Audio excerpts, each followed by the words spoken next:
Kamusta mga idol? Here we go again, Mark Anthony TV. Please like and subscribe.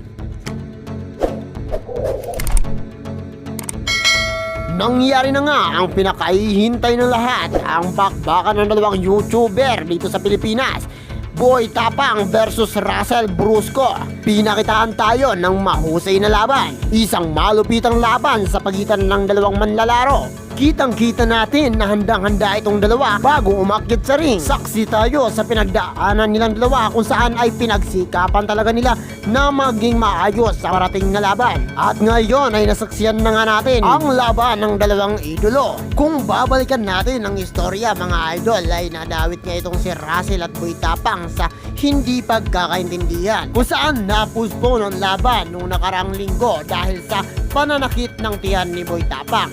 At ngayon na nga mga idol ay nahumpayan na nga, nasaksihan na nga ni Russell kung gaano nga ba katapang ang Boy Tapang. Isang suntok Bisaya na nagpatumba kay Russell sa loob ng 3 round. Tila nagtataka nga ako kung bakit natumba si Russell dahil hinahanap-hanap ko ang sinabi ng coach ni Russell na haabot ito si Russell hanggang sa 12 rounds. Ngunit nasaan na ang sinabi ng coach ni Russell na kayang-kaya itong umabot ng hanggang 12 rounds. Kaya tuloy nakatikim si Russell ng mala Fernando pong suntok at malaman ni Pacquiao na uppercut. Pinatunayan nga ni Boy Tapang na ipapanalo niya at ipaglalaban ang buong Kabisayaan sa taas ng ring. Sa unang rounds pa lang ay nakita ko na pinauulanan ni Boy Tapang itong si Russell ng umuulan na suntok. Makikita natin na laging nakataas ang guard ni Russell, ngunit hindi natin maiiwasan na may rumaragasong suntok ni Boy Tapang papunta sa panga ni Russell. Dahil sa labas ng labas ang suntok si Boy Tapang at nagpapaulan ng suntok ay napapagod na ito. Kaya naman hindi niya maiwasang yumakap na lang kay Russell. Biro pa nga ni Kiko Matos, idol daw siya ng mga ito. May kita sa dalawa na pagod ito, kaya naman nag-aagaw hininga ang mga manlalaro. Unang round pa lang ito pero nakikita na natin sa kanila ang pagod na dinadanas ng dalawang manlalaro.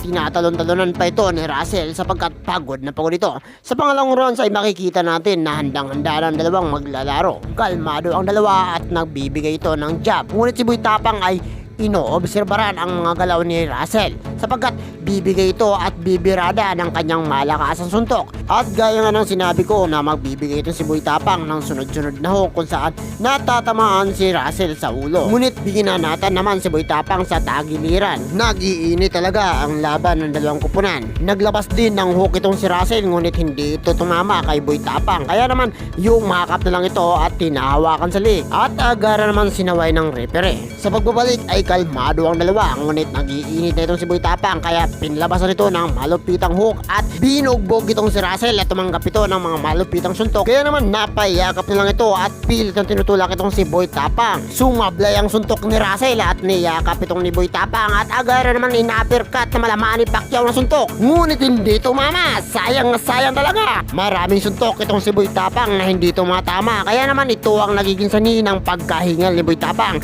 Kaya hindi niya maiwasang yumakap na lang at Kiko Matos na ang galawan. Pagod na nga ang dalawang manlalaro dahil nakababa ng guard at itong si Boy Tapang ay sumuntok sa mukha ni Russell at si Russell naman ay sumuntok kay Boy Tapang kaya dinidigdig si Boy Tapang sa gilid ng ring kaya hindi ito makagalaw. Sa pagbabalik ng laban ng dalawa ay agara namang bumanat itong si Russell kasabay ng pagtira ni Boy Tapang ng hook, ngunit nakailag si Russell kaya naman in-uppercut ito. Tinamaan sa noo. Luging-lugi na si Russell sa sitwasyong ito dahil tumatanggap ito ng mga malupitang suntok ni Boy Tapang at agad namang itong nagpapahina sa kanya. Nagsiyakapan na lang ang dalawang manlalaro kasabay ang pagtawag ng referee ng timeout. Sa pagbabalik nila sa round 3 ay agad namang sumuntok itong si Boy Tapang. Nag-iinit talaga ang dalawang manlalaro, ang dalawang kupunan at dalawang kalahok. Eto na ang laban na iniintay natin. Eto na ang laban na sinasabi natin pinaghandaan ng dalawang manlalaro, kung saan ito na naman si Boy Tapang na naman na rumaragasan naman suntok at paulit-ulit na tumatanggap itong si Russell ng mga suntok ni Boy Tapang. Kaya naman ang nangyari parang punching bag na lang ito si Russell ni Boy Tapang. Tila ang nangyayari parang wala lang intro-intro itong si Boy Tapang at agad na lang itong tumitira kay Russell. Ang nakikita ko tuloy kay Boy Tapang ay nais na niya na matapos ang laban at nais na niya na ma-knockout ang kalaban. Nagmala alien moves itong si Boy Tapang na parabang galing sa ibang planeta. Agad naman itong sumusuntok kay Russell at nagtatamo naman si Russell ng mga suntok galing kay Boy Tapang. Makikita talaga natin ang lakas ng isang Bisaya. This is the battle of the nation kung saan Luzon versus Visayas. Mas lalo pang umiigting ang laban nang dahil sa kanilang dalawa ay mas lalong gumaganda ang laban. Dahil sa pagod ay hindi maiwasan na mapayakap ng ito at sabay silang dalawang na-knockdown. Pumilata itong si Russell. Kitang-kita na pagod na ito. Hindi na nga halos makatayo. Kaya naman makikita natin na dumudugo na ang ilong ni Russell. Nagdudugo na nga ang ilong ni Russell. Binanata ni Boy Tapang itong si Russell. Dala-dala niya sa kamao niya ang 4 million na pumusta sa kanya. Kaya naman pinaglaban ni Boy Tapang ang nararapat na para sa kanya. Kahit napapagod na si Boy Tapang, nakitang-kita na nga natin yung sumandal na ito sa ring dahil wala na nga itong lakas si Boy Tapang. Pareho na silang dalawang lupaypay at wala ng lakas. Kaunting pahinga muna, ika ng repere. Kaya naman binabalik muna ito sa kagiliran. Nagpahinga si Boy Tapang dahil pagod na ito at kitang-kita naman talaga natin na pagod na sila. Kaya sino ang maniniwala na aabot si Russell lang hanggang round 12? Nandito pa lang tayo sa round 3. Pero anyway, bumalik na lang tayo sa ating istorya. Sa dalawang manlalarong ito ay makikita natin si Russell ay may sugat na. Sumabog ang kanyang muka. Akalain mo yun na pasabog ni Boy Tapang ang muka ni Russell. Kitang-kita naman natin na bumalik na ang dalawa sa ring at bakbakan na to. Hagara namang sinugod ni Boy Tapang itong si Russell. Kitang-kita natin na pagod itong si Russell. Nakakaawa mga idol. Kaya naman pinaulanan na maya Fernando pong suntok itong si Russell. Wala na nga itong magawa kundi tanggapin na lang ang mga suntok ni Boy Tapang at siya naman ang magpa-knockdown sa kanya. Bumagsak na nga itong si Russell. Wala na mga idol.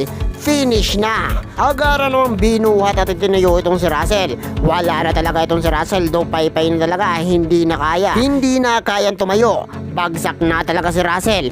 Pinatunayan nga ni Boy Tapang na isang Bisaya ay matatapang talaga. Kaya naman, heto lang ang naging resulta. Bagsak si Russell. Dahil sa nangyari ay hindi mapalagay itong si Jonah.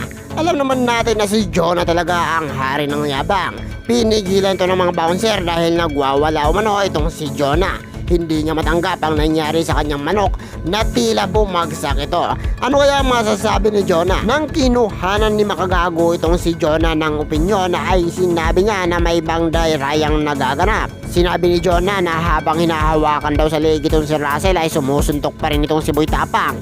Hindi matanggap ni Jonah ang nangyari. At agara naman sinabi ni makagago na walang pandarayang nangyari at nag-walkout na lang itong si Jonah. Hindi natin alam ang kanyang iniisip. Ang nakita ko sa kanya ay hindi nila matanggap ang pangyayari.